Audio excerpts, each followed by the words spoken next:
یه سوال مهم ازت دارم. اگه الان این کتاب کتور از پایتون بهت بدم پر از دستورات یا هر زبان دیگه مثل جاوا اسکریپت، مثل کلنگ، مثل دارت، توش تفاوت از ذات وجود داشته باشه، آیا با اونا میتونی یک اپلیکیشن واقعی بسازی؟ جواب بیشتر آدما نه هستش. چرا؟ چون برنامه‌نویسی فقط حفظ کردن کلمات نیست. برنامه‌نویسی یعنی حل مسئله. زبان فقط ابزارته. اصل ماجرا مقصد. ما دو دسته آدم داریم تو این حرفه: کدر، دیولپر. کدر کسیه که فقط کد می‌نویسه مثل ماشین تایپ، و دیولپر کسیه که راه حل پیدا میکنه و بعد اون تبدیل به کد میکنه. تفاوتشون دقیقاً مثل کسیه که همه لغت‌های انگلیسی ها بلده فقط ولی نمیتونه جمله بسازه، ولی در مقابلش کسی با لغت‌های کم یه داستان کامل میسازه.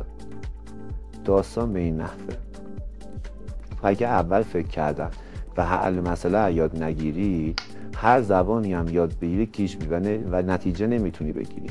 خب بس باید اول حل مسئله رو بلد بشی و رو مسئله اوکی باشی، بتونی اون هر زبانی که میخوای یاد بگیری رو به نتیجه درستی برسونی.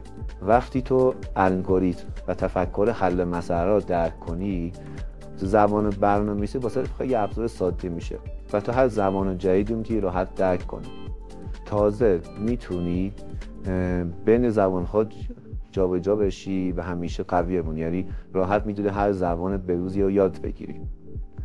دقیقاً مثل یک راننده‌ای میمونه که قوانین رانندگی رو بلده، دیگه براش مهم نیست پراید باشه، بنز باشه یا هر چیز دیگه‌ای باشه.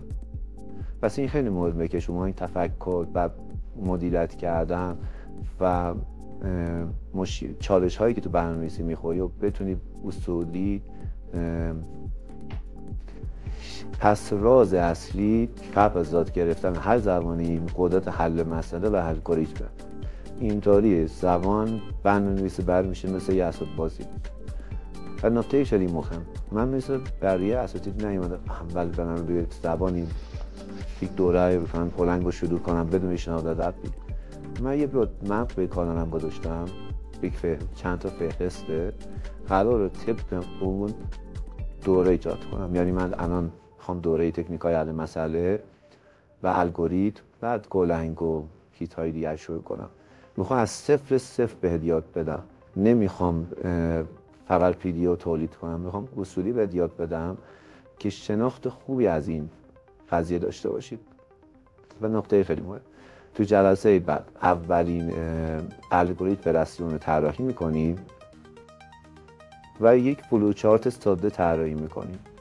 پس اگه میخوای ذهن برنامه‌نویسی واقعی پیدا کنی، حتما که این قسمت بعدی رو ببین و سابسکرایب یاد نره.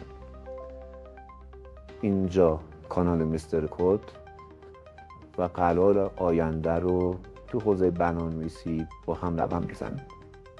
تا قسمت بعدی، فعلا.